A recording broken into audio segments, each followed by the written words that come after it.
তোর তো বন্ধু বিয়ে হয়ে গেল, আমার আর মনে বিয়ে হলো না। হবে রে, হবে বন্ধু, সব হবে। তুই এত টেনশন করিস না। আমি বাবার সাথে দেখা করাবো আজকে। তুই আমাকে জীবনও ভুলতে পারবি না। তাহলে চ বন্ধু তোর বাবার কাছে, দেখি তোর বাবার মন্ত্রে কত জোর। চ ফেলে চ বন্ধু চ। চ। তুই এতটা কষ্ট করে বন্ধু, তোর বাবার আশ্রমটাই কোথায়? আর বেশি দূর নাই রে বন্ধু। আর এই যে চলে এসেছি। কোন দিকে, কোন জঙ্গলটায়? এই দিকে বটে, এই জঙ্গলটাই বটে। এই দিকে চ, এই দিকে বাবার আশ্রম বটে। চ।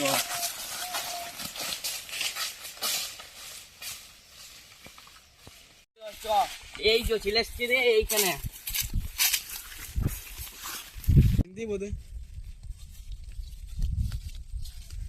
ওই শুনেন তো, কি হলো? চিল্ল বাবার আশ্রমটা কোন দিকে বটে? এই তো টিল্লু বাবার আশ্রম। কি হলো আমাকে বলো। চিল্ল বাবার সাথে দেখা করতে পারি আমরা? হ্যাঁ, টিল্লু বাবা এখন বিজি আছে। টিল্লু বাবা শুধু আসবো, তারপরে তোমাদের দেখা করাবো। তোমরা ওখানে কিনে বসো। ঠিক আছে।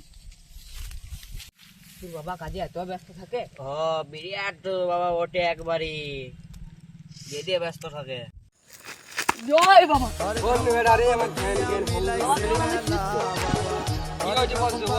এখানে বাবা দুটো লোক দাঁড়ায়।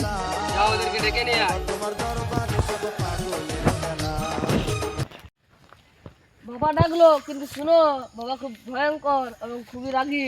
ওর সামনে কিন্তু আলতু ফালতু কোনো কথা বলা যাবে না। খুব নর্মাল ভাবে কিন্তু কথা বলতে হবে। বাবা ডাকলে যাও তুমি।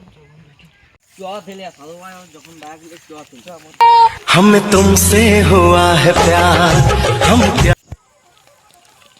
শোনা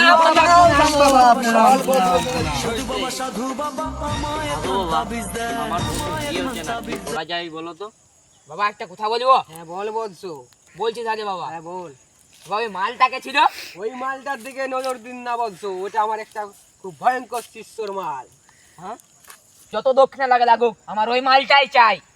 ঠিক আছে বলছো, তোকে আমি একটা মন্ত্র বড়া বাসিয়ে দিচ্ছি।